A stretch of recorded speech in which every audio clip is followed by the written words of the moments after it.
Anong ulam? Love, anong ulam? Parang masarap may ulam. Sige nga, kung ulam siya, ano siya? Kung ulam siya, ano siya? Ano siya? Ginataang suso. Aray ko! Ginataang suso! Sakit yun! Ginataang suso! Suso! Oo. Ah, akala ko. O bakit? Kasi, masarap yang sipsipin, tapos lunukin. Aray ko! Sabi mo. Tapos? Tiguin.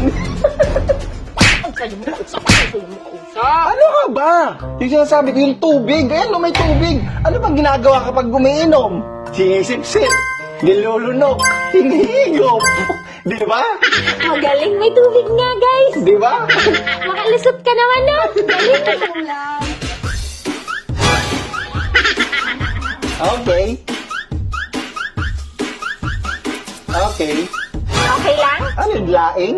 Yung nasa pader? Aray ko! Huwag ka nagmumama-angan dyan, ha? Sige, kung anong ulam siya, anong ulam? Kalabasa?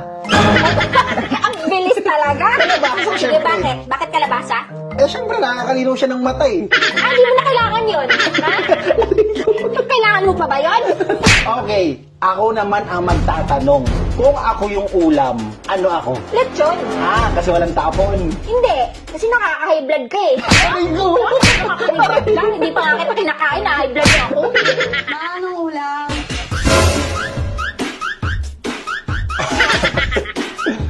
Alright. Ibahin natin yung tanong. Ano na naman? Kung pampalasa siya, ano siya? Ketchup. Galing mo talaga, no, tomatic? O sige nga, bakit ketchup? Eh, nakapula siya eh. Nakapula. Oh, nakapula. Natakot ka. Siyempre. Aray ko.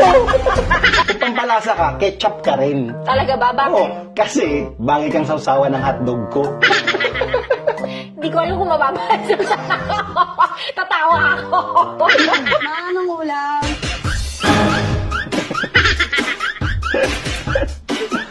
Aray ko. Delikado tayo dito, ah. Kung ulam siya, anong ulam mo siya? Kung ulam siya, anong ulam siya? Kung ulam siya, giniling. Bakit giniling? Siyempre, ang galing niyang gumiling eh. Kitang-kita naman. Galing, no? Kasi tinitingnan mo Aray talaga. ko. O sige, kung ako, ulam ako, anong ulam ako? Papaitan. Ba't ang pangit sa Papaitan ka. Bakit nga? Siyempre, kung mahal mo, kakainin mo. Parang lugi ako dun. Sa tingin mo natutuwa ako? Aray. Hindi ko isubsubitan mo. Ha? Parang natutuwa ako dun.